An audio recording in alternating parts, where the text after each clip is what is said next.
Kwa majina kwanza naitwa Alex Mwedeli, mkazi wa Kikwatani, Bomeni Ward.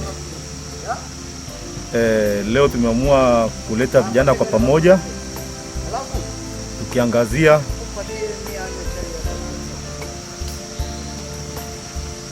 tukifanya mambo yetu ya mpangilio wa 2022. Maana miaka yote wazee huwa ndo wanatupatiaga kiongozi, lakini leo sisi vijana tumeamua kwa uwazi kuitana hapa Njoro, tusemezane na tuweke mambo parawanja ya kwamba tunataka kiongozi mmoja ambaye ndio huyo kiongozi ambaye anaendelea yuko kwa kiti, Crispas Masaga Metinyoki Tondo. Hakuna la kufichana, huyo ndio kiongozi wetu na amefanya mambo tumeona, na ni kijana mwenzetu. Sasa tumeamua kuitana hapa kama vijana, kitovu cha Taveta kwanza, tusemezane ndio tutoke tukaombe wa jamaa kura nje. Maana tusipofanya sisi kwanza hatuwezi kwenda kuomba kura kwa mtu mpaka tuanze nyumbani. Ndio maana tukaitana leo tufanye sherehe zetu, tusemezane na tutoe mwelekeo ya kwamba Tondo ndio kiongozi wetu wa Bomeni Ward. Na tupangungwi si ndo tunapanga.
La Sembo Fadhili, mimi ni mkazi wa hapa Njoro na ni kijana hapo katikati.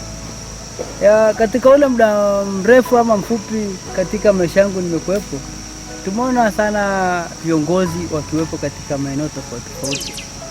Lakini kwa uonekano wangu mimi kama mimi, nimeona Tondoo ni kiongozi ambaye alikuwa na utofauti kidogo, na si Taveta peke yake, mpaka nje ya Taveta, kwa sababu tuna ushuhuda wa kutosha kidogo. Kama ameweza kuwa spika mara 2 awamu 2 na anapitishwa katika eneo la bunge huko kuwa spika, sisi tumeona ni kiongozi anafaa, na tumeona 2022 tumpitishe sisi kama vijana.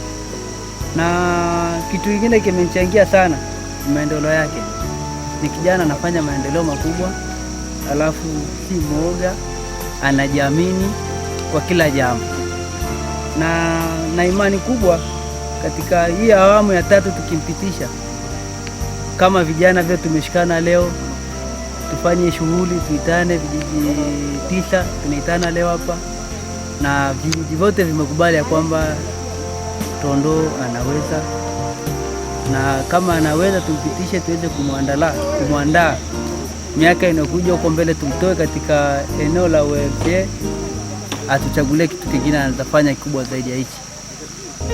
Yangu ni hayo.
Mkono mmoja ili basi wakaweze kufanya maamuzi ya pamoja kama watu wamoja, na hivyo basi wanapendekeza kuweza kufanya mambo mamoja kwa ajili ya Taveta moja kwa muda unaokuja, ili tukaweze kuwa kitu kimoja siku zote kama vile tulivyoacha kuwa watu wamoja.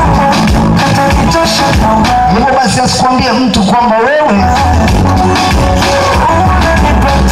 uko na kaukabila ama unakuwa na kaukabila kako. Hapana, hakuna. Hata Yesu mwenyewe katika maandiko anajulikana alikuwa mkabila gani. Na katika masuala yote ya ulimwenguni ni kwamba kila mtu anaongoza kikwao kwao, na ndiposa nayo maandiko yakasema kwamba mtu asiue, na ukiua ni dhambi. Lakini ukifika kwa Wagalatia wakakwambia kwamba mwizi akishikwa na apigwe mawe. Na asante kwa mwaka 2021 tukiwa tunauaga aga namna hiyo, basi tumeweza kufanya kongamano hili kubwa ambalo kikwetu tunaliita Lutimi. Haya basi tunawaambia leo tuko hapa mpaka hiyo mida kwa ajili ya kujuzana na kuambiana na kuelezana, ili basi wakaweze kuelewa kwamba vijana tumekuwa kitu kimoja kabisa. Kameraman, asante baba.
Usiniache.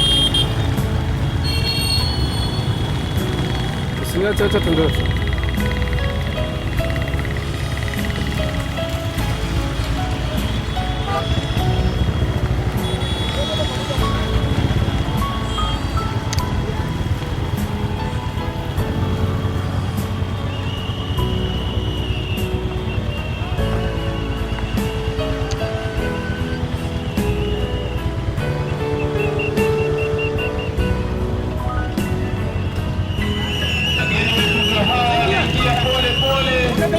Katika maeneo haya ni siku nzuri sana leo mahali hapa kwa wale wana Bomeni. Karibuni sana wageni, karibuni sana.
Katika uvuli huu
Asanteni sana. Mungu awabariki. Wageni wetu wanaweza kusogea hapa kwa wazee ili wakaweze kupata baraka za wazee, alafu kisha tuendelee tafadhali. Asante sana, karibuni wageni wetu wa siku hii ya leo katika azimio hili kuu la Bomeni, ambapo sasa tutaenda kuanza zoezi hili la siku hii ya leo tutaanza rasmi na ile itasi la wazee. Basi mgeni wetu wa heshima siku hii ya leo utapata mwongozo kutoka kwa wazee ili kusudi basi tukaweze kuanza ratiba yetu ya itasi, alafu kisha tutaendelea. Basi naomba ukaribie hapo mbele mgeni wetu wa heshima ili ukaweze kupata baraka kutoka kwa wazee. Asante sana, karibuni wageni wetu. Mwendelee kuchukua nafasi tunapoendelea na shughuli hii. Asante sana, asante sana. Haya, asante sana, asante sana. Basi anayeongoza shughuli iliyo mbele yetu sasa si mwingine bali ni mzee ambaye tunamheshimu, ni mzee ambaye ni mkongwe, mzee wetu Mkota ndiye anaendesha shughuli. Hivyo basi wanapewa heshima kuu ambayo ndio itasi hilo. Asante sana. Naomba microphone pia ifike pale kwa mzee, yale atakayokuwa ananena yakaweze kusikika. Asante sana Stego, utanisaidia hapo kuhakikisha kwamba yale mzee atakuwa anaongea yanasikika. Basi anavalishwa nguo ya kitamaduni, vigelegele, vigelegele tena. Yaani hiyo inamaanisha kazi itembee, kazi itembee. Asante sana, hilo ni vazi la kitamaduni. Basi anavalishwa pale kiongozi. Asante sana. Bwana, matueta mwaho. Mwaho. Wabange mwaho. Mwaho wabange. Wataka nukamutui. Wataka nukamutui. Wala mkuona samaku. Gerenga la macho. Mwana mwana hiyo waka unaibu mbele ganga ya kumungeti kumla kesho tu usaita mtu weta kwa wiki. Haya kamtoka uwana wajisho tu. Basi vigelegele kwa nguvu, vifijo na nderemo kwa vijana na wazee.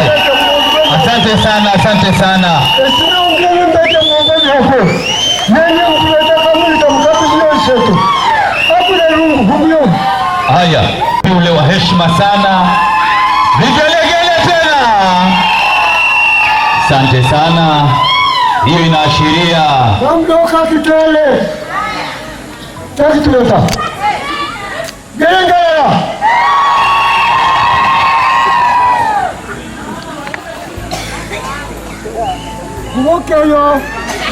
kubokeyo nikwano yokutuleta bomunga kitale nakuwe nacho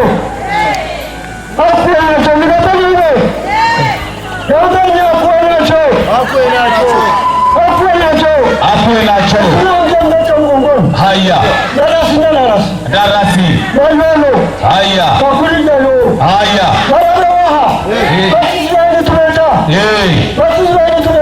Haika. Haika. Haya. Haya.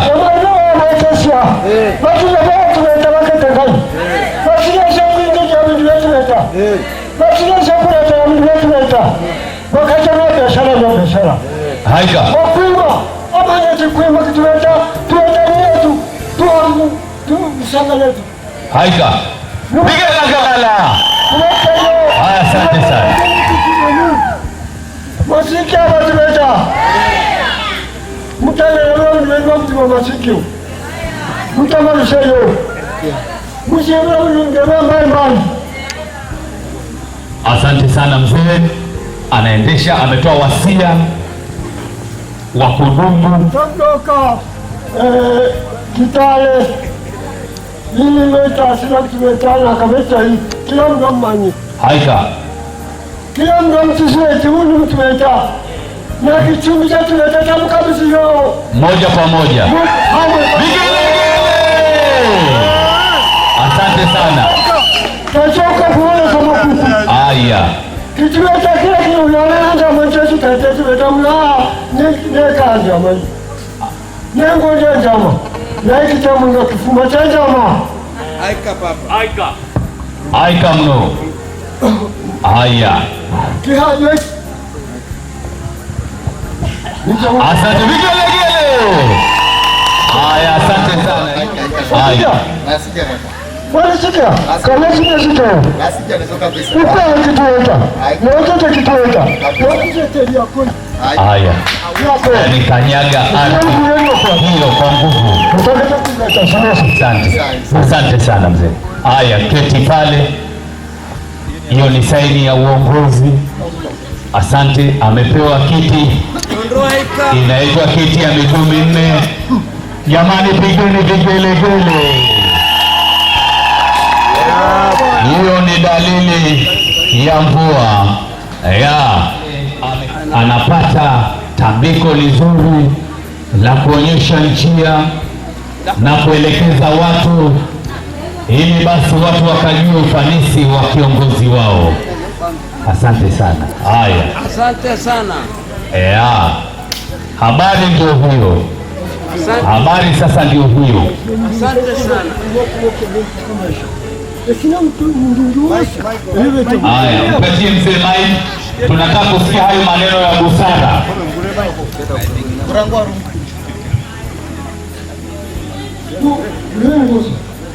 Wazee wanashikilia pale.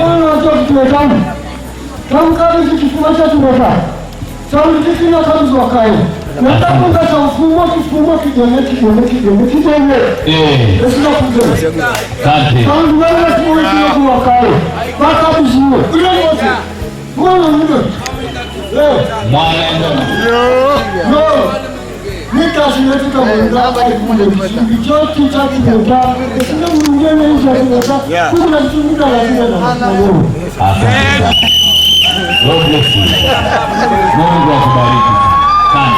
Haya, wazee wanaonja ile ngoma. Maneno ndio hayo. Kwa kadri. Asante sana. Mtangwa Ngwaru. Ngwaru. Nitasilo endelea. Haya. Kufuma leo. Mpaka yamo. Sauti yako italamuke. Sauti yako zingemshe. Hicho nacho. Ila sasa.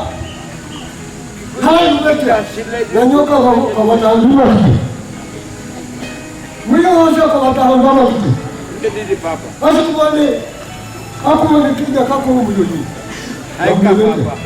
Watakuti wote wao kwa kadri isangalako wote. Aika. Haya, asante sana. Amekabidhiwa majukumu, mamlaka. Vigelegele tena. Vipiga na nderemo kutoka kwa wazee. Asante sana. God bless you. Haya. Asante. Haya. Asante.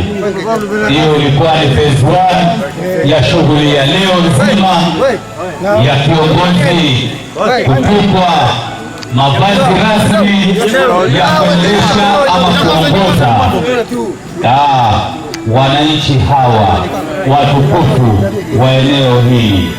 Asante sana mzee Mkuta kwa kuendesha hiyo shughuli kitaalamu zaidi. Hiyo ndio mila na desturi ya Wataveta. Kwamba sasa kijana amekabidhiwa fimbo ya uongozi akaweze kuwatumikia watu ilivyo kamili. Asante sana. Asante sana. Asante sana. Haya, nafikiri hilo zoezi ndio lilikuwa la kwanza kabisa. Asante sana. Haya, asante sana. Haya, kiongozi piga funda kubwa pale.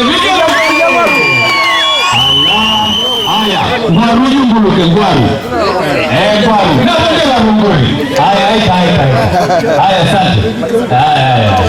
Acha kupiga.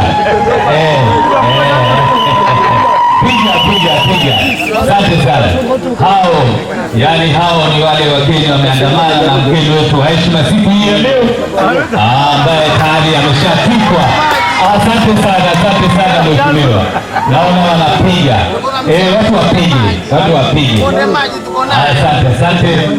Basi hilo lilikuwa ni zoezi la itasi la nguvu tayari limefanyika na tayari kiongozi amekabidhiwa mamlaka ili akaweze basi kuwaendesha watu wake sawasawa kati ya mapenzi ya Mwenyezi Mungu. Na mzee Mkota amekamilisha shughuli yake. Asante sana. Akiandamana na wazee wenzake pale, namwona pia mzee Longo pale, mzee Lenjayo wako hapo, na wazee takriban wako pale wanashuhudia kwamba kijana amepewa fimbo ya kuendesha watu. Haya, asante sana. Haya, naona pale bidhaa zinarudi maeneo yake. Haya, sasa naomba tafadhali tuchukue nafasi zetu ili kusudi, naomba tafadhali kila mmoja achukue nafasi yake ili nikaweze kumkaribisha sasa Peter Meselia akaweze kutupatia maombi alafu tuendelee. Asante sana mzee Mkota. Sasa unaweza chukua kiti chako utulie. Naomba tafadhali microphone ikuje pande hii. Ako mdoga Longoni tangwa lorai kitunga cha kitubeta mchonjo kitunga cha kitubeta naomba ngwaruya mtubeta katuirowe usioke sa mfalme mzee tangu bin Hadad emaingi wakamanywa akamanywa akamulungusha mtu mari kesi handu katunga wafalme wakiri ukasomba hicho kitamu kesi handu mabaja katuma zeri varengerwa wakatunga kunyerwa handu tangu Ahabu ekeni mfumo wa Israeli alafu bin Hadad ekeni mfumo wa Isangali tangu Shamu atoa kambura mrume ngwaiti kifumo chako mchiwa wako na wana wako vengi wose uninga ameamini mfumomba na kose ni wafumo eti siwe tena zinya ama mabaja pada kafume eti ekimekuwa shetima iji kula mrume ngwa kambura haika kifumo chako mchiwa wangu ni kuinga wana wangu ni kuinga libala na vyose vilani hete ni kuinga binadada kakufutwa kama nyedima akaiwaitula ngejenge na izuba singo kitunga za hicho swakera katuma na waziri wakatunga akawa tungeni handola mgosi myo kila kibe mnetie mboke na mchiwa tena wana wakebeti wose ameke makwanywi ukimefika lala mgosi akaiwa kamba kididi mchongo itonga wana bangu vitonga kwanza balabeli na kifumwa cha nguo Ahabu akafikiria Saulo fikiria akaitanga bagusi bosi akababra yoweni tena mgosi mwezo mfumo wa Shamu itangwa bin Hadad aza kunitusha akagamba kundi mchi wangu bana bangu na bibi yangu bosi nikabamba itini mwinga wala bagusi mwezo akaimuka Samkota akabamba usiregeshe kumwinga amuchi kifumo chako nikimgonega mbiongo eti sibe kifumwa kila miteme na Yesuwa kuzure Yesu ula mrume kimeze na mama yake ngeli yonje wafumwa 33 na magari na eti na reta nyingi mno esa mbigia Ahabu kati mzure kamuke Ahabu icho tumbekibune sika mbukewa mzure Yesu na akalela ngondo na bangi mkentasi betaki usima baje pada sawa usima baje pada kuiba hawa bandu wako kingawa kitendo kingine kunde kuamba kabla simetasi ni abantu bose toba tukunde kitoweta cyo ndalo kitoweta naenda abantu batu betakake rekodi marumbashi bakaona mbita kitoweta angela ikihabo sudu kataki mtoba ni ukabila kake mbarezi za kihabo kwa sawa kile kama huko ikira tosi amiti tuteta tukanuma hivi ulazi sike ni watu ni sio kuteta mbasisikie kake ni tutukunde kihetu atutisi beti ichi jokira mkuchetu mzuri Yesu kitabu cha Mathayo kikangeze hana ngule 10 mtambara makumi merina kanana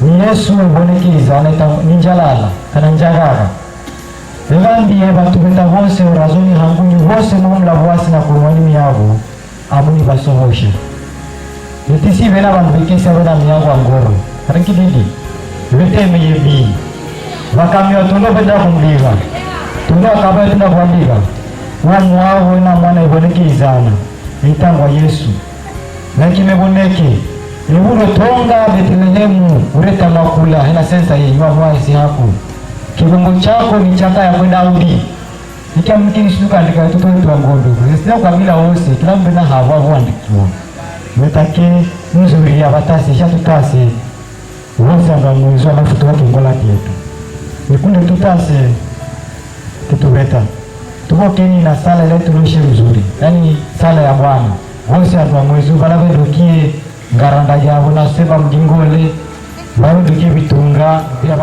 Zina lako lirume Kifuma chako kize Nikundiri yangu niliki ahama sanginisa ukonda Utuingia yote jo chetu cha kilemsi Utushige matukome tusabu mwosuku na mashige malu tutemkuye Usitushige kugeshwa Kaki utukije na magesho Tunakuwa kakifumwa ni chako Zinya na mtukufu na itenda rasi Isa mzuri papa, mzuri mwana, mzuri ngono mshinete Tukungolia haika Hemsi yayo Wakunda na unangola mndu Fumi ya hake tamaka fika aha hakumbi alini Uzuba patua waha tukuringa ngulati ya magaza mako Ene sabu univoka kilangere zuba ubonekane Amkita mchako sabu kigarangiwe karoti Kigambe itihandu vandu veri vene inuka Haizina lako izuma kwandu kundo neka mwezunalu Wetake iki tuwa watu tisi vetuwa mwezuna usu Hena biteto gratine vinileva siya mtihu izuba Nakusema vyo kivoku isisa wetiki Nakusema izuba uimuke na kila ngoro ya kani yosi inayaza nduwa imotu Enesenzi watu ngezinya ya kudigania kiruni chetu Tuwatu beta izuba Nakusema nguli yetu yetu beta nisiki kikila handu Na izuba umba hamno Nakusema umiluwayu rangu Utoge msongarano yetu Utuagie zia Enesa mitewo jose ya itewo ni mkeleki Izuba nisi bulimbo wose Nifume duo Nakusema izuba mutambuzina usukute ngoko Mtanutiricho Kafika tiricho izuba Kirumi chose tukungu yawe amu nicho kidi midono Twatasa kuwete zina mwana kwa tumbo Yesu Masihi Yesai Aikeli pada mtasi Asante sana kijana Peter Reselia kwa huo ujumbe wa Mwenyezi Mungu. Asante sana, ubarikiwe sana. Mpigeni makofi na vigelegele. Basi ningeanza tu tuendelee na ratiba yetu ya siku hii ya leo. Urwasi nitawapa time yao baadaye kidogo, wacha wapumue kwa sababu pia nimeona wengine walikuwa wameshikilia ngwaru kidogo itembee na damu. Ndio alafu basi tuendelee na maneno. Kwa haraka tu ningeniomba tafadhali wafatao waje hapa mbele kwa sababu ningependa niwapatie dakika moja ya kusalimia wageni pamoja na wale wageni waalikwa ambao wako siku hii ya leo. Nilikuwa namuomba Sembweja afike mahali popote Sembweja yupo aje hapa. Na watu wote mliofika hapa. Bwana Yesu asifiwe. Mbona macheku? Hiyo. Makosa wae. Asante sana kwa fursa hii. Kwanza kabisa ningependa kushukuru waandalizi wa shughuli hii kwa kuketi pamoja na kusemezana na hatimaye kuwezesha shughuli hii. Kuu zaidi ningetoa pongezi zangu za shukrani kwa Mheshimiwa Deputy Speaker Tondo kwa mazuri tuliomtuma akafanya na vizuri kiufasaha na watu hawana uhalisi wa kupongeza uzuri wa mtu na mema yake mpaka mtu atakapotuacha.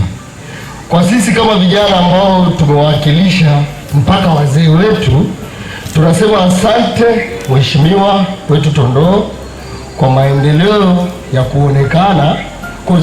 Ukitembea utakutana na mabarabara across Bombeni ward, Vikwatani, Mshegesheni, Njoro, Bahati, Burandogo, Chachewa. Social hall yetu iko pale Kaosh. Angalieni Njoro dispensary kwa hapa, ambayo kesho na kesho kutwa itatusaidia wote kwa ujumla. Burandogo bohol sahii inahudumia watu. Madarasa pale VTC, equipment VTC, mashine za kushona za stima, vifaa vya saluni, bursary allocation kwa watoto wote wasiojiweza na mengineyo mengi. Kwa hiyo kwa hayo yote jamani, tunasema kama kijana wetu aendelee na kazi, vile vile tumshike mkono na hata kesho yetu aipange vizuri. Asante sana kijana. Asante sana Sembweja. Haya, next ni Boko. Karibu sana. Asante sana Sembweja kwa hiyo speech. Good. Asante sana. Ninayo furaha kubwa sana kupewa nafasi hii. Mimi niko hapa kwa ajili ya kuleta wananchi wa Taveta pamoja kwa umoja, nikitoa taswira ya kwamba sije ukaona kama shughuli hii, mwaliko huu, sherehe hii labda ni ya kikabila. Sasa nimesimama hapa mimi nikiwakilisha wale makabila mengine yote ambayo tuko Taveta, maana sote Mtaita, Mkamba, Mjaluo na zile kabila nyingine kwa hapa Taveta kwa muda wa miaka 5 na kuendelea. Sisi basi ni wa Taveta na kuna budi ya kujiita sijui makabila ya kuja, sisi sote ni kitu kimoja. Niko hapa kuwarai na kuwasia kwamba tuko na kiongozi wetu Mheshimiwa Deputy Speaker ambaye ni kiongozi mpenda maendeleo na hana ukabila, na ameleta wanabomeni pamoja. Hivyo ninayo kila sababu ya kusema hakika ni kiongozi wa Bombeni kwa ujumla, kwa sababu kiniona hapa nimewakilisha vijiji 16 vya Bombeni ward. Mimi ni mwenyekiti wa village elders wote wa Bombeni ward. Kwa hivyo kiniona hapa ni picha mzuri sana, Bombeni kwa ujumla imewakilishwa. Kwa hivyo sisi sote ni ndugu na ni Wataveta. Kwa hivyo usije ukaona mtu amesimama akaongea Kitaveta ukaona labda wewe Mtaita umebaguliwa ama wewe Mkamba umebaguliwa. Hapana, kiongozi wetu ana ukabila, aliyoianzisha aweze kuikamilisha vizuri, kwa sababu tukitetereka kwa kweli hii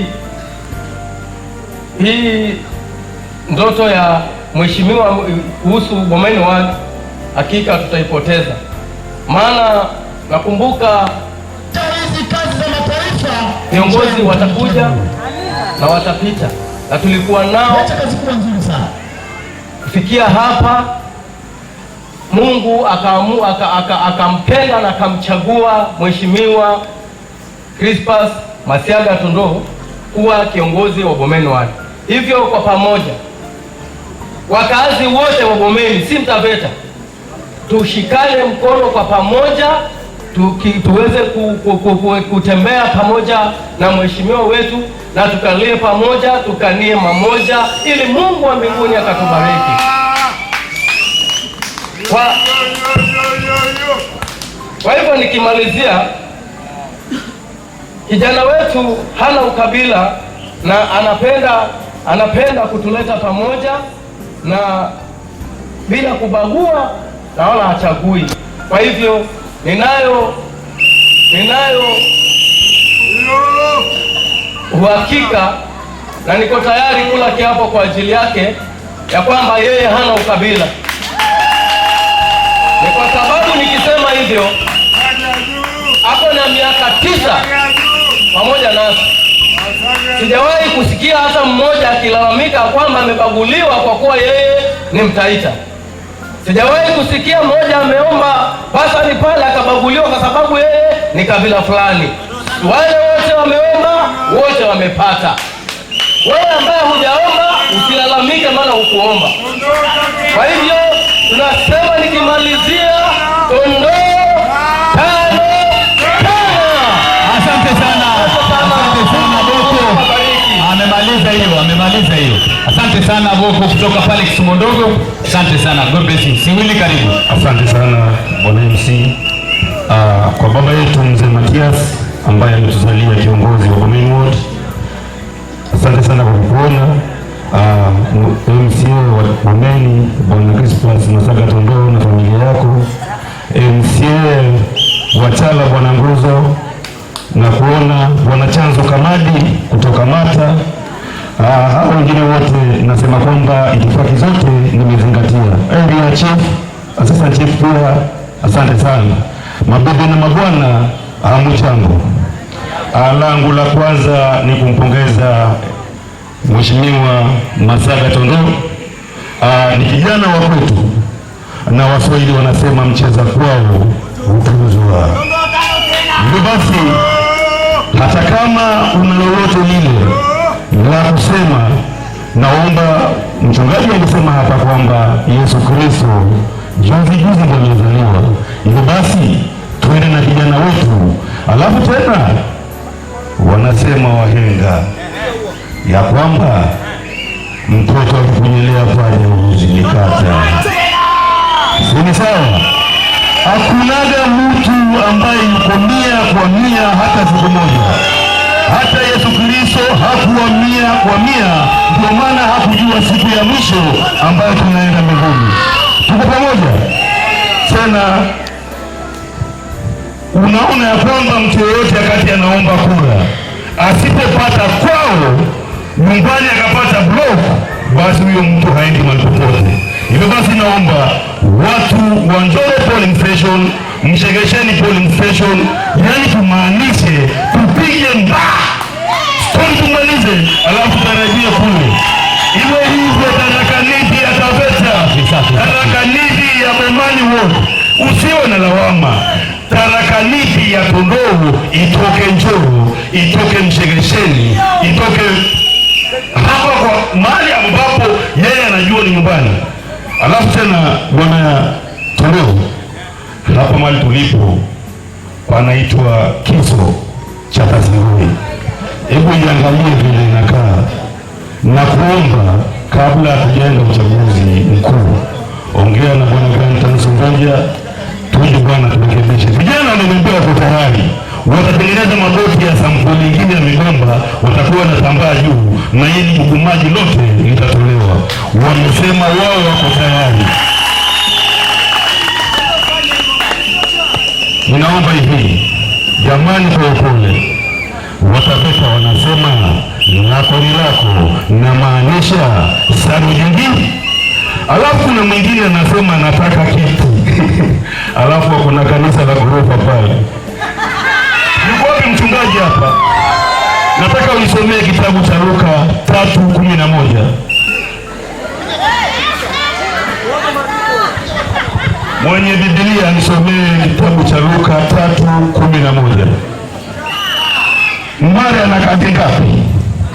Sahihi nominated. Haya.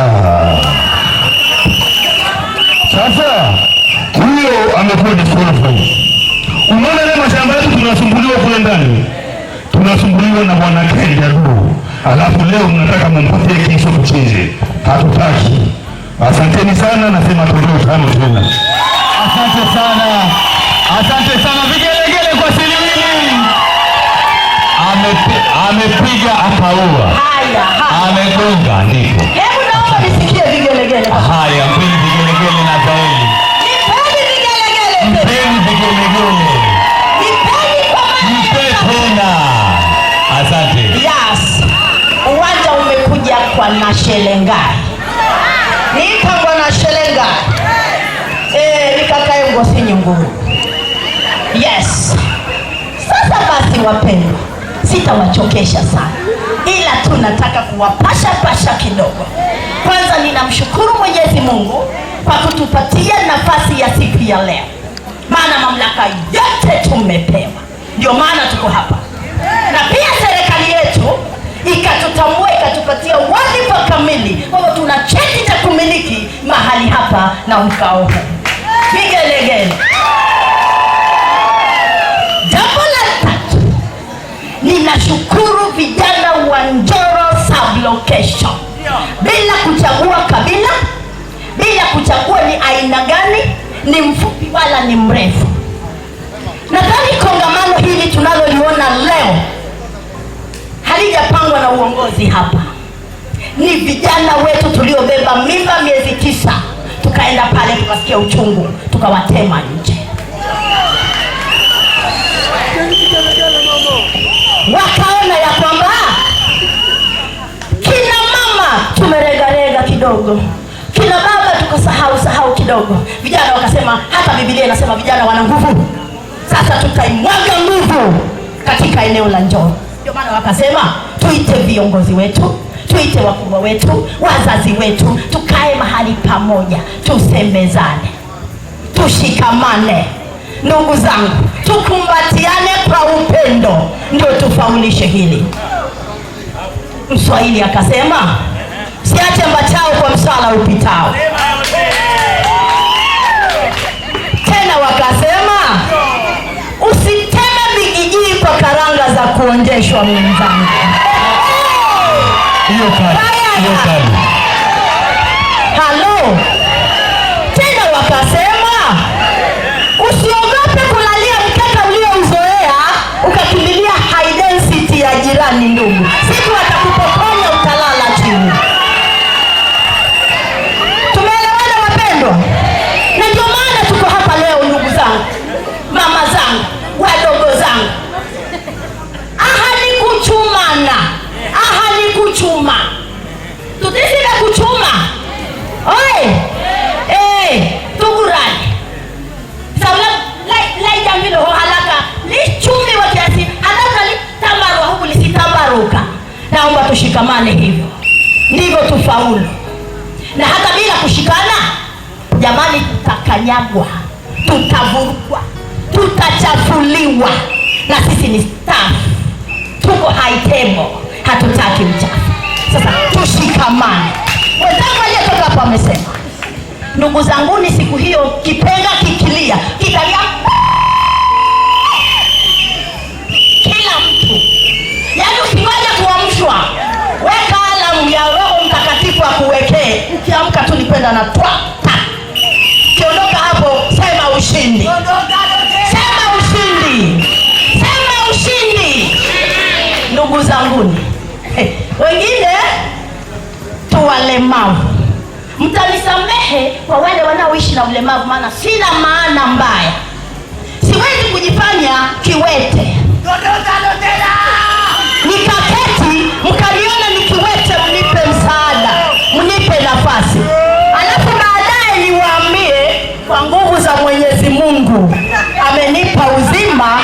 Sasa ninaapa kwa jina la Mwenyezi Mungu, nataka kuwaongoza. Asalale. Kwanza tumetumia kufuru kwa Mwenyezi Mungu kwa uzuri aliyotupatia na uzima aliyotupatia, kujidai viwete.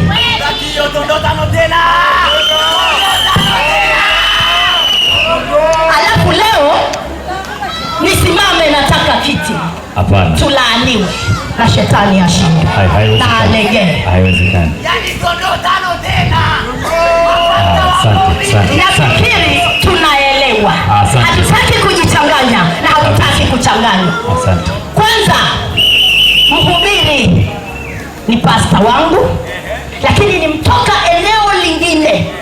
Tuko Mbogoni Ward. Makazi yangu niko California, ni Maho Ward. Ndugu zangu, tunaenda wapi? Mimi nataka kwenda nyumbani kwa mheshimiwa na shida zangu specific. Sihitaji kwenda kwa ofisi ama sihitaji kuja kwa kongamano kama hili. Nikanyage niende California napata MCA. Nikanyage niende mahali pengine napata MCA. No way. Amekataa ngo. Mwingine ama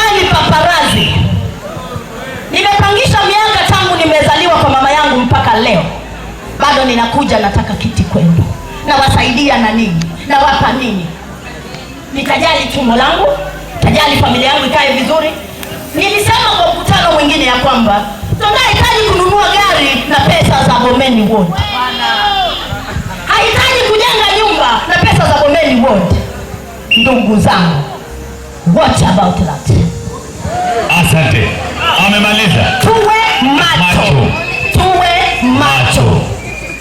Tusiwekwe mchanga wa macho, alafu tukatafuna kitumbua cha macho. Tutakuwa binadamu wa aina gani? Asante.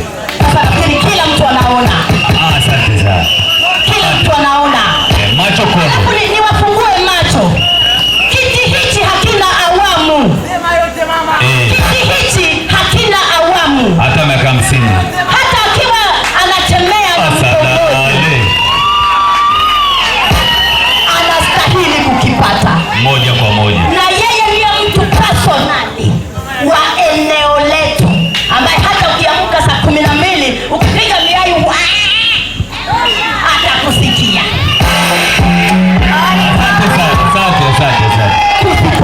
Asante. Tusiteketezwe.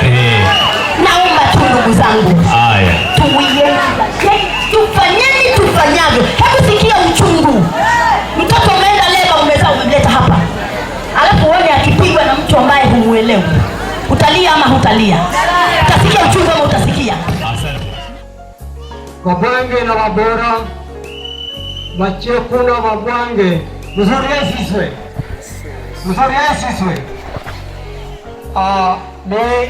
nisejwa mnoko kaha na ichi kivao mange bahira kutoranya bandu saudo ubu budutuwaha ni kintu chambucha mno na ni kintu cha kwisiswa amuli kintu cha kiramuku.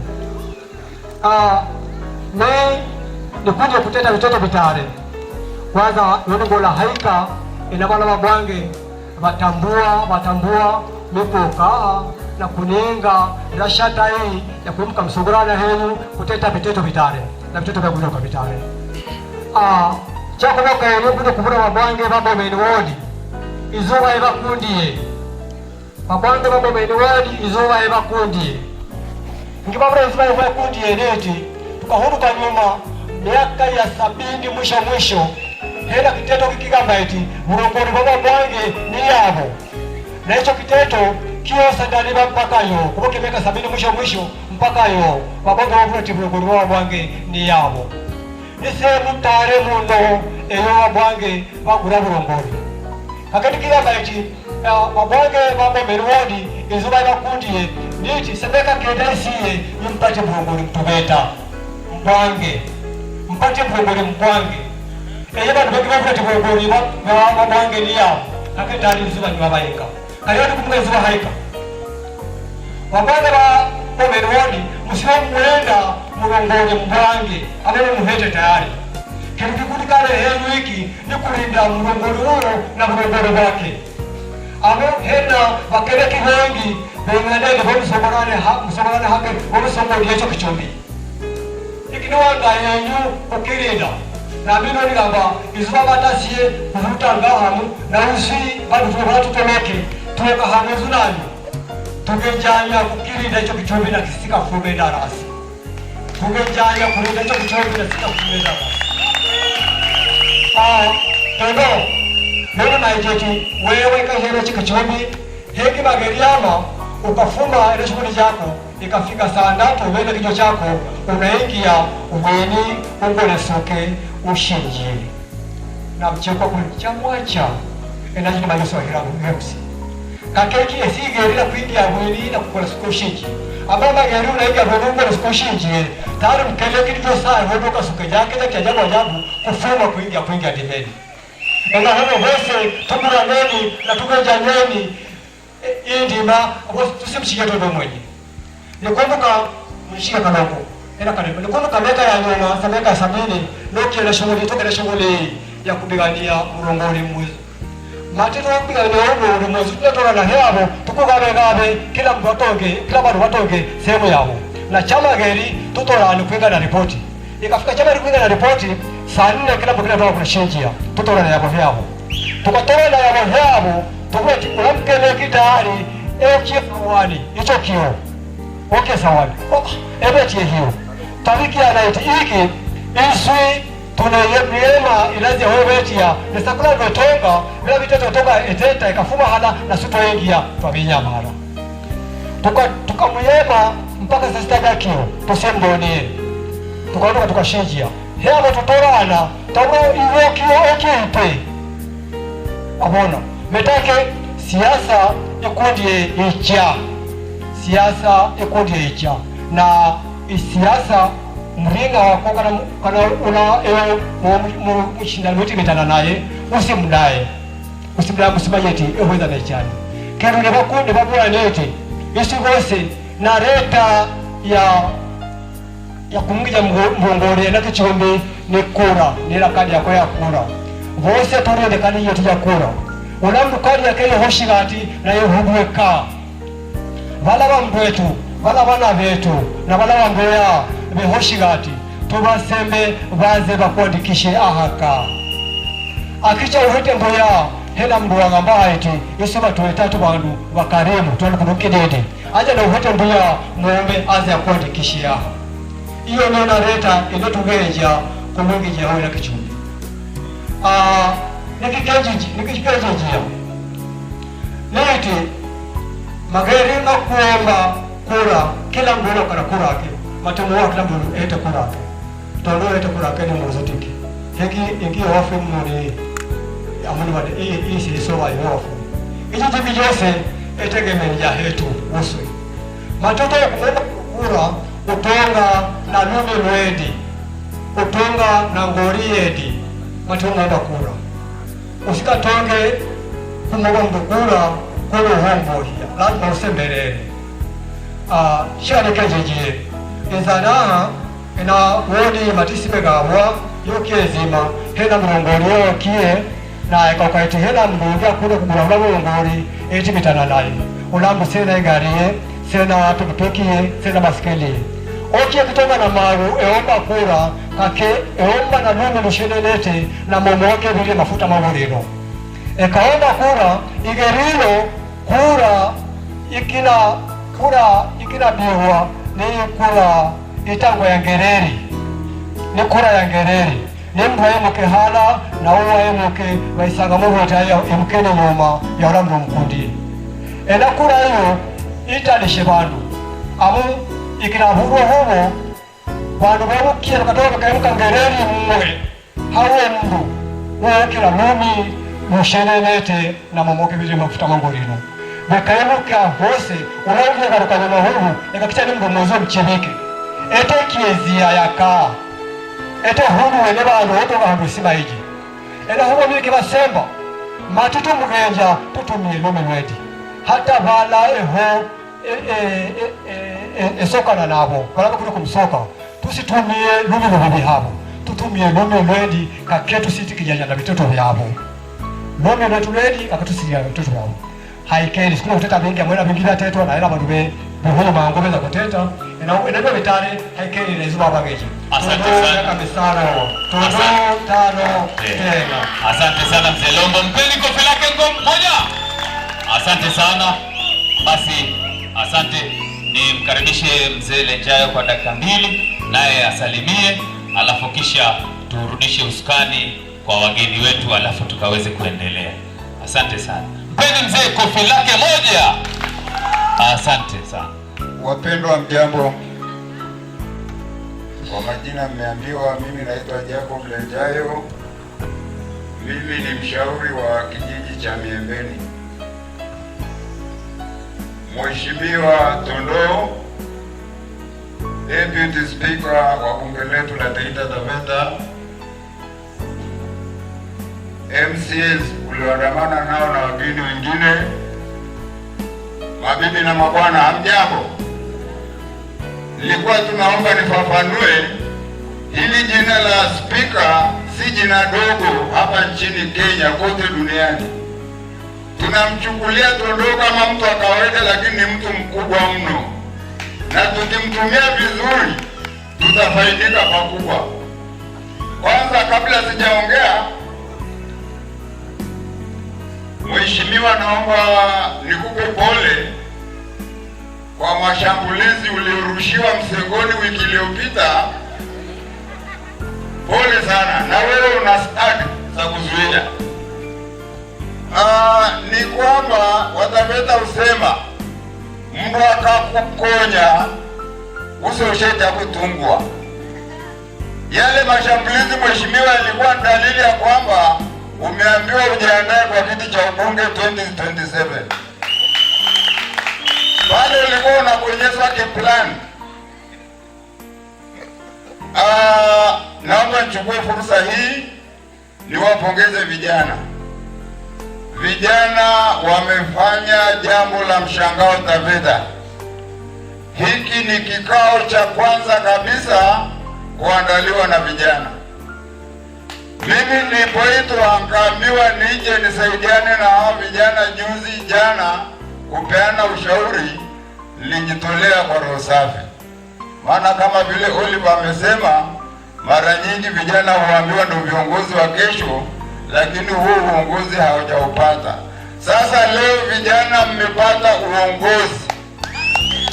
Sasa vijana, mwakuraki fungo, usiachilie hicho kifungo tena. Kama tieni hapo hapo. Mheshimiwa atakupa homework. Hawa vijana wanakupenda na wale wote walioko. Hawa vijana kuwezana nao vizuri, ni vyema wapatie miradi wajitegemee. Nitatoa mfano. Mwaka jana kuna pendekezo lilitolewa la kuweka bembea hapa Njoro. Hilo pendekezo likapigwa vibaya sana, watu wakaongea kwa kauli chafu. Lakini juzi Christmas, Jumamosi, kufikia saa 8 saa 9, watoto wote hawakuwa ndani ya nyumba. Hata kama wewe mama ulikuwa mgonjwa, labda unataka uchinjiwe kuku unywe supu, kulikuwa kuna mtoto ndani ya nyumba wa kukamatia hiyo kuku. Watoto wote walikuwa wameenda kwa bembea. Sasa mheshimiwa, zile bembea zilikataliwa mwaka jana. Si waletea vijana waweke pale tu, ili siku za sherehe kama ile ya Christmas na Pasaka na wao wajiingizie chochote. Wapendwa, mnajua wanatengeneza pesa ngapi kwa siku? Milioni. Sasa vijana wakipata milioni yao Christmas na milioni 1 mwaka mpya, hakuna siku atakuja kukomba usaidizi. Si watakuwa wamejaa. Mwisho, naomba tunimalize kwa kusema kwamba watu kuchota maji hapa tumebahatika. Na sijui kama wanalipia ama hawalipii.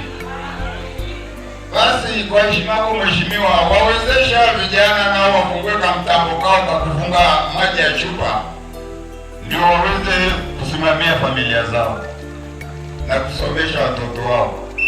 Watu wa Miembeni kuna machache waliniambia kueleze, sitakueleza hapa. Tuna bahati Januari mwaka huu ulikuja ukafungua mwaka na sisi pale Miembeni, na mwaka huu tena tutakomba kwa heshima kwa nafasi yako. Siku utapata nafasi nzuri, uje tena pale Miembeni tufungue mwaka, tukae tuongee kiungwana, tukueleze machache na wewe tuelezee yako yote. Asanteni sana. Asante sana Mzee Jacob Lenchayo. Pia alikuwa ni kiongozi amestaafu, lakini ana ushauri wa kutosha. Hivyo basi tuendelee kushika wasia wake. Tupe kofi lake moja.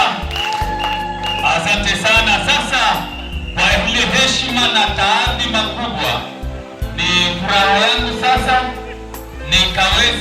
mkaweze kunipa vigelegele na vifijo na nderemo, tuweze kukaribisha mgeni wetu wa siku hii ya leo, ambaye pia atachukua fursa ya kukaribisha wageni wale ameandamana nao ili waweze kutusalimia. Haya, tupatie vigelegele, makofi na vigelegele. Asante sana, karibu sana Mheshimiwa Deputy Speaker, uongee na wananchi wako. Asante sana. Asante sana program coordinator wetu Bwana Makala kwa siku ya leo kuweza kutuongoza katika hii shughuli kamili.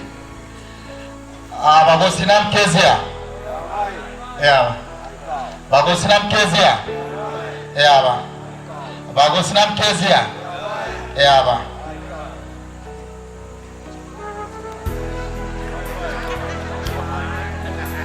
Asanteni sana.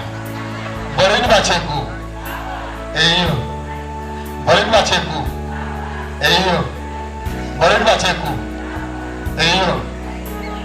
Na vijana wenzangu hamjambo. Vijana wenzangu hamjambo. Bwana Yesu asifiwe. Amani ya Bwana iwe nanyi. Amani ya Bwana iwe nanyi. Asanteni sana vijana wa eneo wa Mkanda wa Mwembeni, Mkameni, Doveni, Joro, Kitumweni, Mshegesheni na Maweni kwa kuweza kututunukia siku hii ya leo. Na vile vile pia kwa wale wazee ambao mko hapa, pia ninatoa shukrani za kibinafsi. Kabla niweze kunena chochote, nangalipenda kufanya introduction kwa mbali sana kwa sababu nimekuja na robo ya timu ya watu wa Matondo. Watu wa Matondo tuko timu kubwa, mzee alikuwako na namba ya watu. Sasa nangalipenda baba yangu mzee Matiasi Matondo yosi tatamuka tena saa nyingine naona ikuimaraki na mama yangu, na watu wengi hawamjuaje mamangu mzee Matiasi Matondo, wako na mcheko Matiasi Matondo. Simameni bali mko tu amuka zao ni makushereta simu maji. Huyo ndo mzee Matiasi Matondo na mama yangu. So jamani, kididi todoni mwala kididi. Oi, todoni mwala. Alo, todoni mwala. Haika. Hiki kuna wale watakaokuja hapa wakianza hizo sera, yule ni Mchaga, nimewaambia baba yake yuko hapa. Si sawa? Na vile vile pia kuna ndugu ya mzee Matiasi ambaye anaitwa Simon Matondo. Naomba usimame pamoja na mke wako. Huyo ni Simon Matondo na mke wake. Asanteni sana. Na pia vile vile ina shangazi yangu ambaye ni Maria Matondo pamoja na mume wake pia wako hapa. Naombeni msimame. Wale wanaume wa kwanza ulimwenguni wale mapandikizi vipande vinne yuko hapa. Alafu pia nina mtoto wa babangu mdogo Robert Matondo, Bwana Nazaro, naomba usimame unyoshe mkono. Huyo ni kazini yangu. Na vile vile pia nina kijana wangu wa kwanza, sijasema nije na wa pili na wale wengine. Sasa ukimwona wa kwanza tutajua wa pili kwa size gani, wa tatu kwa size gani. Matias, huyo ndo kijana wangu wa kwanza. Karnamina wakambusi jamani. Halo, alafu hoka, bado Tondoni Mbange. Tondo bado ni mtoto, ni mtoto lakini ana watoto pia. Si ni sawa So huyo kijana wangu wa kwanza. Na vile vile pia nimekuja na rafiki yangu ambaye ni mwanajeshi nisomaga naye, anaitwa Martin Lecter. Mtoto mjukuu wa Lecter. Naomba usimame. Bwana Martin Lecter ni mwanajeshi. Vile vile pia na rafiki yangu mkubwa sana Bwana Juma. Asante sana. Vile vile mimi nimebahatika mke mmoja ambaye niko naye, Eva Tondo. Simama uonyeshe mkono. Sitampatia microphone kwa sababu naye kimpatia atakuwa na zana elimu mwingine, ataongea mpaka mwanze kukatisha. So sitampatia nafasi. Vile vile pia kuna wengine sasa nikiwanyima kuongea sasa hapo itakuwa nikasheshe ingine. Jubilee wakati wana wawili, Ford Kenya pia sisi tuko wawili. Halo. Jubilee wako wawili. Sasa hivi kuna Funde Banto na Maskuchi ambao wamechaguliwa. Na sisi tuko Shanzu Kamadi ambaye anatoka Mata Ward na Tondo kutoka Bomeni. Hiyo ni Ford Kenya. Na zaidi ya yote, juzi ya majuzi nimeweza kutumikiwa nafasi ya kuwa finance, yaani sheria na utawala pia. Juzi katika kiti cha Ford Kenya nimeweza kupatiwa nafasi ya Deputy Finance Secretary and Economic Services. Hiyo sitaita Taveta, sio Pwani, Kenya nzima. Simuona pia tuna kibali bwana. Simuona tuna kibali. So moja kwa moja pia maeneo ya Challenge Ukini. Tuna kijana wetu ambaye ni nguzo. Wale ambao hawamjuagi leo hii mtaweza kumsikia. So moja kwa moja ni rusuni kwa upendeleo nimkaribishe bwana Boso, kwa sababu ya umri unajua mdogo wa Shanzu, uweze kusalimia watu na pia waeleze mambo mawili matatu. Asante sana bwana DS. Kwa wazazi wa Tondo, Basleni wa Tondo na wale wote mko pande hii, kina mama na vijana wote na kina baba, hamjambo. Bwana Yesu asifiwe. Siku ya leo hata mimi nimetoka hapa kama nimeokoka kujua kwamba Tondo si mchanga. Nilikuwa mmoja ambao nilikuwa namuita ni mchanga. Nikamwambia kwa vile mamangu ni mchanga, labda ndio alikuwa ananilinda kule bunge ndivyo karibu. Na nilimsaidia pakubwa. Kwa hivyo mko na mtu mkarimu. Mimi nitaongea jambo moja tu peke yake ambao nitaambia watu wa Bomeni. Watu wa Taveta kwa ujumla hatupendi kukuza viongozi wetu. Tuko na kasumba ya kuweka kiongozi kesho unamtoa, kumaanisha utaki kumkuza. Kule Central kwa ndugu zetu wa Kikuyu wanaweka mtu na wanamkuza mpaka kiti cha juu, kwa vile wako na nia ya kuhakikisha kwamba hakuna gap ya uongozi katika hii nchi. Na sisi watu wa Taveta tunataka tusome kupitia mifano. Tondo mkimwangusha 2022 asikuwe MCA, labda 2027 Tondo hataweza kupigana na mimi kwa ubunge. Kwa hivyo ni nyinyi muhakikishe mmemweka kuwa MCA 2022, 2027 tukutane kwa ubunge, ni mbwage ama ni mbwage. Kwa hivyo kazi kwenu. Mkimwangusha mtakuwa mmevunja hiyo series ya nini? Ya uongozi. Kwa hivyo ni nyinyi tu mumshike Tondo. Kwa vile na mimi si mwepesi hivyo, niko mgumu, tutakutana naye hiyo siku. Kwa hivyo ni changamoto ni kwenu. Kwa hivyo kama watu wa Bomeni mnataka mbaki na kiti ya ubunge 2027, ni mungangane 2022. Mkimwachilia imeenda chala. Mungu wa mbinguni awabariki. Asante sana Mheshimiwa Nguzo. Sasa naomba nimkaribishe Ford Kenya mwenzangu. Nembo yetu ni Simba, yaani tumejawa na ujasiri. Hatuogopi, hatutishii. Karibu sana Mheshimiwa Shanzu. Kwa First Lady wa Mheshimiwa Masaga Tondo, baba na mama wa ndugu zake, wanajamii wote, wanabomeni hoye! Wanabomeni hoye! Mbona mnakaa kama mmenyeshewa na mvua hivi? Kwanza kabisa, kwa namna ya kipekee, wazee, nataka kuwashukuru kwa yale mmeyafanya ya kumweka hadhi kijana mwenzangu wa chama, mwenzangu kinara wa chama wa kitaifa, na mwenzangu katika bunge kama kinara katika spika wa bunge. Kabla sijasema mengi, nimeandamana na kipulupulu wangu. Yuko wapi? Mama umejificha wapi? Naomba upungie watu mkono pale ulipo. Uko wapi mama? Aya, alikuwa amelala. Simama watu wakuone kidogo. Simama hata kama wewe mtoto, wewe si mzito sana. Pungia watu mkono. Msiulize sana ni wangapi, mimi ni wakadhaa. Mungu awabariki sana kwa hilo. Nataka niwaambieni jambo moja la msingi.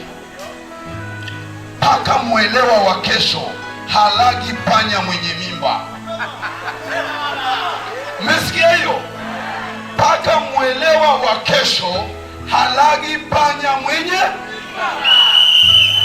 Huyu hapa, huyu wapi?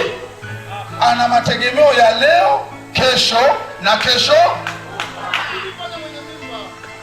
Paka mwelewa wa kesho hali panya mwenye. Ya pili, kiatu cha mtoto hakipimwi mtu mkubwa, ila mtoto hucheza na kiatu cha baba, naye wazazi wa pembeni hulinda kile kiatu kisiende. Sasa ole wenu Wafarisayo wafuatayo nyayo za simba. Wakati kiatu cha baba kinachezewa, mkiachilie, kitaokotwa na mtu ajui dhamana yake, akakanyagie matope. Hayo ni mafungo ninawapa. Vita vya panzi, furaha kwa nini? Kwa kunguru. Sitaki kutaja mtu, nataka tu mfafanue wenyewe. Mwisho kabisa nikihitimisha, watu wakati wanafikiria kumnyang'anya Tondoo kiti cha Bomeni, sisi wana Ford Kenya tunafikiria Tondoo kusimamia taifa la Kenya. Sasa sijui mnaona hiyo gap? Sijui mnaona hiyo gap? Mimi ni mwana Ford Kenya. Ford Kenya ni chama cha Waluya. Si mimi ni Mluya? Si ndo ningechaguliwa mkurugenzi mkuu wa fedha kitaifa? Lakini akachaguliwa nani?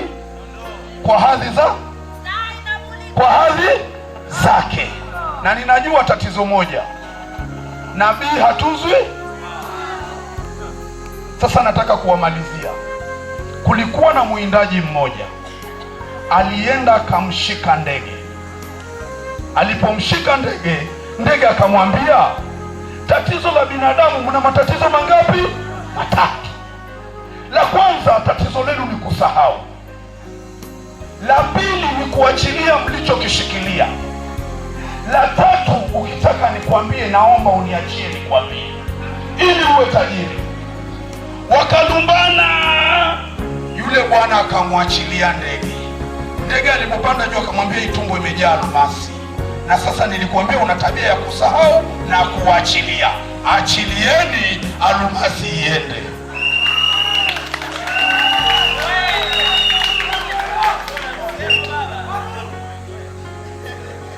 Mimi kile nataka kuambia, Taveta itajengwa na sisi wakazi wa Taveta. Tondoo akiwa mbele kama spika, sisi tunamfuata nyuma yake. Na mimi nataka niwatahadharishe. Mzee amesema lejao vizuri. Kiti cha uspika sio cha mchezo. Kiti cha uspika sio cha mchezo. Sasa mnyang'anyeni kwa kumwangusha, muone kama Taveta tutapata hicho kiti cha uspika tena. Taveta, watu hawajivunii viongozi sisi hapa Taveta, wakati wenzetu wanawafumbata viongozi. Kwa hiyo naomba mfumbate huyu bwana, tufanye kazi pamoja, kwani umoja ni nguvu, utengano ni udhaifu.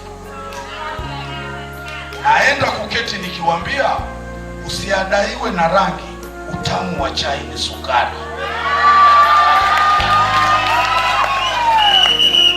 Mwisho kabisa, gonga gonga gogo, ulisikia mlio wake, na gogo mliko nalo. Hili gogo liko imara kama kisiki cha mpingo, haliliwi na mchwa. Nyinyi wenyewe mkamilishe yenu. Kwa mara yangu ya kwanza nimekunywa mfumbati hapa, hata nasikia kichwa kinafanya sikiliaje. Sasa ninaomba huu mfumbati niliounywa hapa uwe agano. Tarehe 9 mlioko hapa, mpige kura kem, mumumine zote kwa ndugu Crispas Basaga Metinyoki Tondoo. Nikienda kuketi,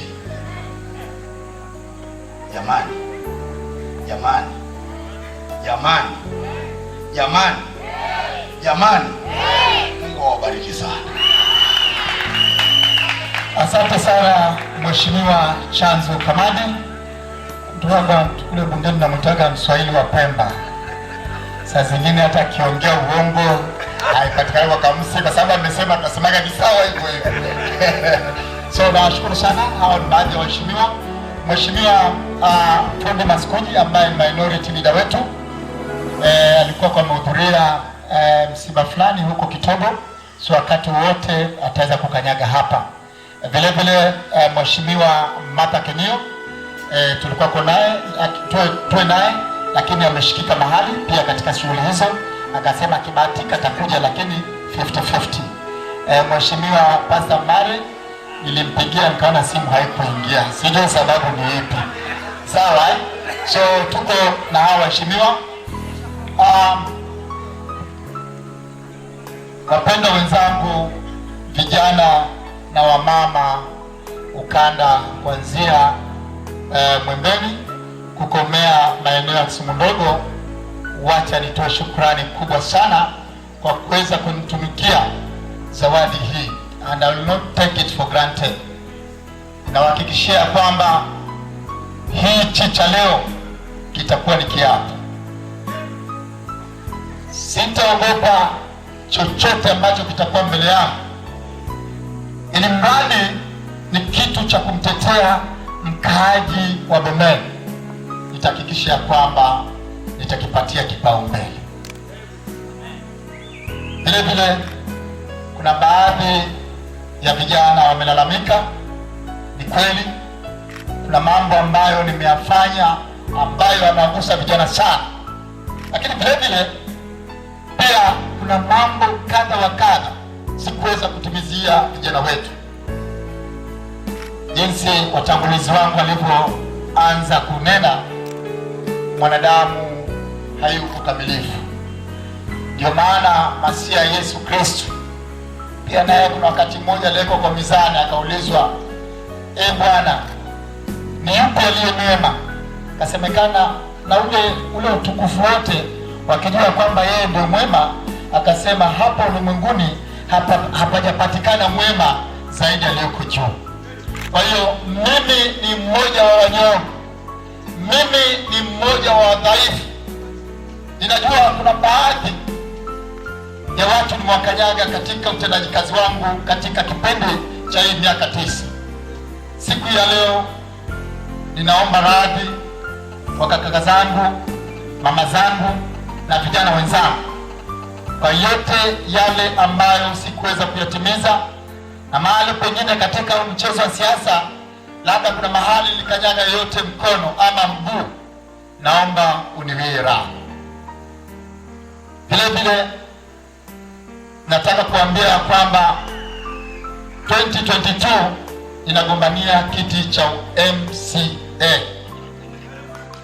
Wacha ibainiki, kwa sababu kuna baadhi ya watu wanaenda wakiweka vitu katikati ya kinywa changu na sijanena. Wengine wanasema kwamba ninagombania kiti cha ubunge. Ubunge kuna Naomi Shaban, ubunge kuna Bure, ubunge kuna Mtisu. Hao ndio ambao wamesema wanagombania kiti cha ubunge. Mimi sitaki kiti cha ubunge. So ukiona mbunge yoyote ananikanyaga, muulize una interest gani na MCA. Halo, sina vita na mbunge yote, lakini kipindi hichi na raundi hii ningelipenda tutapiga kura kitofauti. Nashukuru vijana mmenialika, na mimi pia nitaanza mikakati na mikutano, kwa sababu mmenitunukia nafasi ya kuwa kiongozi.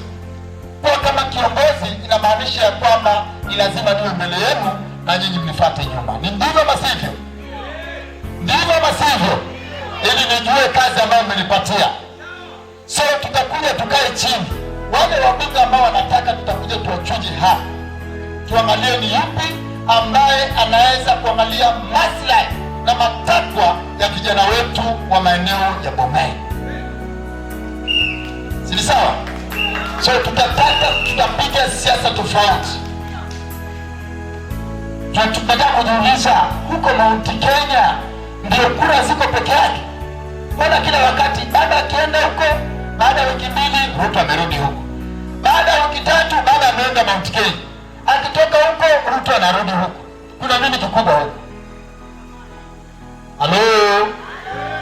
Kwa sababu wanajua mtu akiweza kuwarai wale watu na wale watu wakikubaliana, wale watu watampatia block. Si sawa? So ndio maana wale watu wanapatiwa heshima za kipekee. So ili na sisi tuheshimike, ni lazima tuwe tunaenda kwa pamoja. Kwa pamoja haimaanishi ya kwamba mimi kama kijana wenu nitakuwa sawa siku zote, na haimaanishi ya kwamba kwa sababu leo nimeomba radhi eti hizo siku 2-3 zitakazokuja sitakosea. Ninaweza kuteleza na nikakosea tena. Cha muhimu ni kurudi nyuma, kuomba msamaha, kuomba radhi na kuhakikisha kwamba meli yetu bado inasonga mbele. Si sawa? So ninachowaomba na nilichowarai vijana wenzangu kipindi hichi, kwa sababu mmenitunukia hii heshima ambayo nimetangia nizaliwe, nina miaka 43, sijaona kiongozi yoyote amepatiwa hii heshima. So na mimi langu nitahakikisha ya kwamba nimewalinda kama mboni ya jicho langu. Si sawa? So ninawaomba tushikamane zaidi ya wakati mwingine wote hule. Ninajua tutakosana, tutapishana, lakini jua lisijue kabla hatujaombana radhi na tukakaa pamoja ili tuhakikishe ya kwamba tunasoma sauti moja. Si sawa? So mimi nawaomba na ninawasihi vijana wenzangu, sitawaacha. Na katika mpangilio wote wa Bomeni nitahakikisha kwamba tumekaa pamoja na tunahakikisha tumeweza kufanya mambo kwa usawa. Hii sasa ningalipenda kuambia uzao wangu wa Kitapeti. Ninawaomba hivi, kila jamii ina mtoa na mkuza, lakini huku kwetu hatukuzagi. Mtu akikua akikosea anatupwa, mtu akikua kidogo anatupwa. Ninaomba mnikuze. Mimi ni kijana mtiifu, ni kijana ambaye nikirekebishwa na rekebishika, na ninahakikisha kwamba yale yote watu wa Bomeni, watu wa Taveta wanatakana yawafikie, nitahakikisha kwamba yawafikia. Mara nyingi watu tunapandikia watu. So ninaomba raundi hii iwe tofauti na raundi zingine zote zile. Si sawa eh? Ninaomba iwe tofauti na raundi zingine zote zile ambazo tulikuwa tukienda kisiasa. Kwa sababu hatuwezi mtu kutoka maeneo ya Bogoni Road ameenda kuishi Mahodi anataka kuja kuomba kiti cha Bomeni. Halo? Singelipenda kuongea, lakini kwa sababu niko nyumbani na kwa sababu ni kiongozi, hata viongozi wengine nitawaongoza. Si sawa? So ninawaomba hivi, Pastor Nengaine ndiye alikuwa pastor amekuwa wa Kitapeta mkubwa zaidi ya wengine yote. Alikuwa ameelekea kiwango cha kuwa bishop. Si mnajua wa Kitapeta wenzangu? Sasa haitawezekana yule ambaye anayemfuatia leo hii aanze kukimbilia haya mengine, kwa sababu wakati alipokuwa kule katika kazi nyingine ya askari, Sisengeni nasema yale aliyoko, akasema Bwana amemnemekea, akamnenea, akamwambia kwamba acha hizi kazi za mataifa, njoo nitumikie mimi. Yacha kazi kubwa nzuri sana kweli. Akaja akafanya kazi yake na imekuwa kazi nzuri sana na imemkuza, amefanya mambo makubwa wale wengine hawajafanya. Bahati ya Mungu, Mungu si athmani. Maskuji amebahatika katika elections na Jubilee, na marehemu Mungu ampumzishe roho yake mahali pema peponi, Ronald Habel Kibulungu. Akapatikana nafasi ya watu wetu kutunukiwa zawadi ya kupatia nominations. Huyo mmoja akabahatika na dada yetu Martha Kinyua akabahatika. Halo? Sasa amebahatika kuja kuhudumia watu kule na kufanya kazi ya Bwana. Sasa ile kazi kumbe imekuwa tamu zaidi. Sasa anataka kuacha kazi ya Bwana aje afanye kazi ya MCA. Jamani, mtakubaliana na hiyo? Mtakubaliana na hiyo?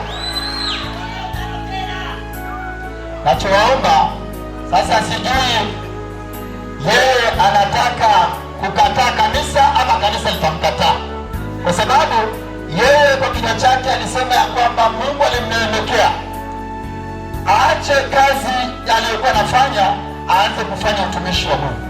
Leo hii amekuja, hata wale ambao walimsaidia kupata hiyo nomination ambaye ni maskuji, anatoa zile kura za maskuji anatuletea huko. Amen. Siyakataa. Najua Mungu akiamua ku create confusion kwa watu ambao ni wapinzani wa Mungu anafanyaga design hiyo. So tunawaomba wale ambao watakuwa wamekuja huku wahakikishe kwamba wametupatia hizo kura, na yeye kwa sababu kuna wazee wenye hekima, tutawahakikishia kwamba tumemtumia wazee. Hatuwezi kubali kupotosha, kwa sababu hiki kiti ni mtu mmoja tu atapita, na nina imani kama watu wa Njoro, Mshegesheni, Mkameni na maeneo mengine wote wamekubali Kitondoo, nina hakika ya kwamba huyu bwana hataweza kupata nafasi na atatafua ile kazi ya Mungu ambayo ameipata. So tutahakikisha ya kwamba tumetuma wazee wameenda wakamketisha, na tuhakikisha ya kwamba ameenda kufanya kazi ya Mwenyezi Mungu. Si sawa? Kuna mambo kadha wa kadha watu wamekuwa kuninenea kwa mabaya ya kwamba nimepora, nimeiba. Jamani, hizo zote ni hadithi. Kitu ningelependa kuambia, huu ni msimu wa watu kusema mambo ya uongo, kupakana matope, lakini wakakijua mimi ndiyo Matondo. Halo, kali mimi Matondo. Hiki wini kumchafua Matondo zi. Oe, wini kumchafua Matondo kinini? So kitu nachowaomba, watakapokuwa kuja kwamba tumefanya mambo ambayo yanapaswa kufanya siku ya tarehe 9 mwezi wa 8. So ninawaomba tuombeane na tukumbushane katika kipindi na mapito mazito, ili tuhakikishe kwamba tumeweza kuchagua viongozi wenye maono, viongozi ambayo wataweza kuhakikisha Taveta iko katika mikono salama. Jinsi ninavyoelewa mpaka sasa hivi Ngomeni Ward bado iko katika mikono salama. Si sawa? So kwa hayo, kwa sababu ninajua kwamba kuna mikakati na mpangilio ya mambo mengine, ningalipenda kutoa shukrani zangu za dhati kwa wapendwa na wakaaji vijana ambaye mmeweza kunitunukia hii zawadi ya siku ya leo, nikiwapatia shukrani za kipekee, na nikiwaambia kwamba sitawaangusha na nitahakikisha kwamba yale ambayo yanafaa kuwafikia yameweza kuwafikia. Asanteni sana, wacha Mwenyezi Mungu atubariki na tuangazie katika kipindi, na nitakuwa kiongozi wenu katika hii safari mmenipatia. Asanteni sana, Mungu atubariki sote. Asante sana Mheshimiwa Deputy Speaker ambaye ni MCA wa Bomani na bado ana matarajio hayo ya shughuli. Tumpatie kofi lake moja. Nao wakiwa ni waheshimiwa wenzako ambao mnaofanya kazi nao. Asante sana wananchi kwa kupokea wito wao. Sasa basi ningeomba kuwatangazia kwamba tutulie mahali tulipo.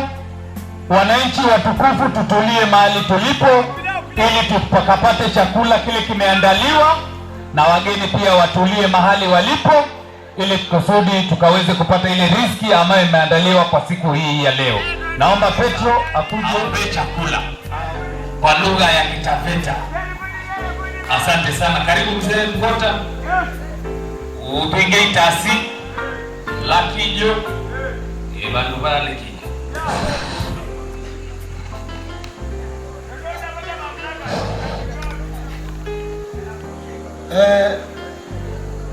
Wachakula wagosiri Pamolo mzuri otinga changaji chedi. Sokukumbukana, sokukumbukana. denga amutene choti mokukira pakuya ikitumika mzuri haika hapa tosia mahumako shughuli maandalizi hayo yarano wajego bali tuwa tunayiriziki tuila tukirukikatu kikenda lukunda lwako na kila mtu wakundani amukirikibaho mzurerambie ega pekundaneni sampate mwono kufaho siwapea lukundo ondisaliyo nakupicha mkononi hako mwilamo jisikiyo hamsogarana hetu takusema aposi tumanana kaomba tukilingana hii riziki unenda kuitasia itugenje mulino ngolo hela lukundo lomwana kujenjesi masimpina wetu hizo. Haya, asante sana, tumpe mzee kofi lake moja.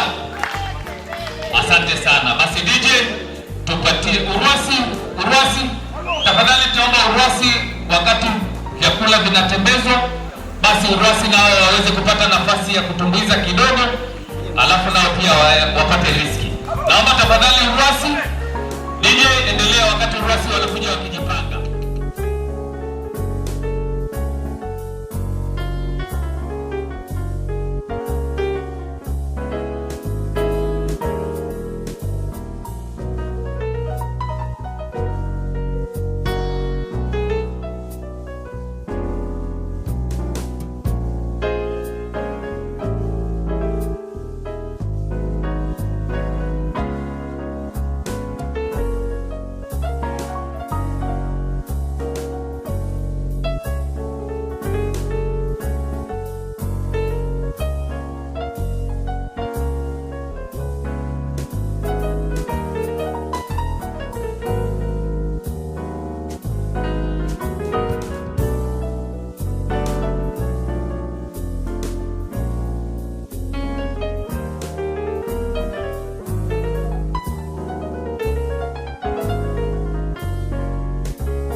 wetu, Mboya ni Tondo wetu, Mboya na mama wetu, Mboya ndugu zetu, Mboya muibo shehu, Mboya na mama tufume, Mboya ya holi, ya Mboya na mama zetu, Mboya ni wetu zetu, Mboya muibo shehu, Mboya na mama, Mboya na mama tufume, Mboya.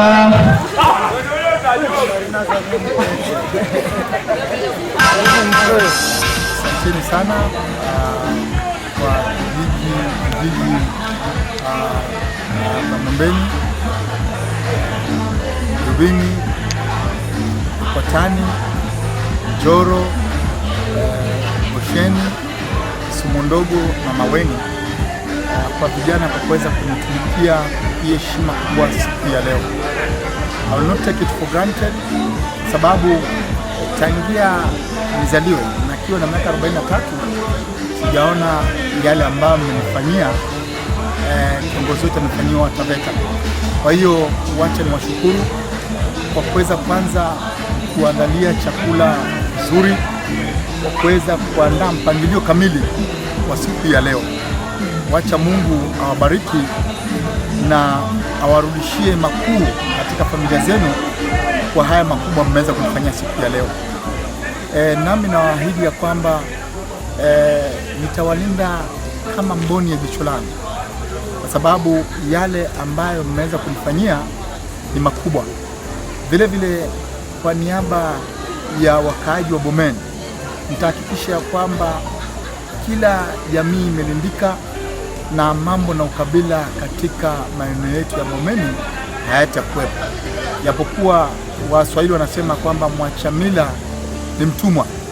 Kila kabila italinda mila zake na desturi zake, lakini ikifikia mambo husika ya kuweza kujenga nchi yetu ya Bomeni, tutahakikisha kwamba ukabila haupo.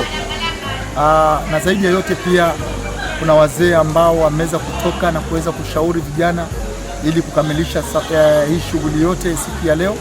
Pia wao kwa njia ya kipekee natoa shukrani za dhati. Vile vile pia kuna vijana ambao walivunja shughuli zao kufanya mandhari yapendeze na kuwe hivi, pia sitakosa kuwatolea shukrani. Vile vile pia wengi wa watu wa hivyo vijiji ambao nimevitaja pia na wao wameacha shughuli zao na kuweza kuja kuhakikisha shughuli hii imefana na kuhakikisha kwamba mimi kama Crispas Mutinyoki Masaga Tondo mtaweza kunipatia nafasi nyingine kwa awamu ya 3 ili niweze kuwa mtumishi wenu, na jinsi nilivyoweza kujituma katika kipindi cha miaka 9 iliyoko nyuma yetu, nitahakikisha kwamba nimefanya makuu na makubwa zaidi katika hii miaka 5 ambayo mnaenda kunipatia. Mimi ni mnyonge, mwana wa Adamu, dhaifu wangu. Naombeni mnikuze hivyo hivyo, na nawahakikishia kwamba na mimi pia yale ambayo nimewakosea sitayarudia, na nitajikuza kwa yale ambayo mmeweza kunipatia nafasi. Kwa hiyo natoa shukrani za dhati na na hakika ya kwamba siku hii ya leo nina imani ya kwamba jinsi Yesu alivyoandika chini ardhi ya kwamba yeyote ambaye hakuweza kutenda dhambi aweze kumpiga yule mwanamke mawe, nina hakika ya kwamba leo imegeuzwa kwamba ardhi ya Bomeni kwa kidole kile kile Yesu alichokitumia imeandikwa Bomeni Tondo ataweza kuiweka katika mkono salama. Asanteni sana, na Mwenyezi Mungu atubariki, atuangazie, na kazi hii tumwachie Mungu aweze kutubariki. Asanteni sana Mungu.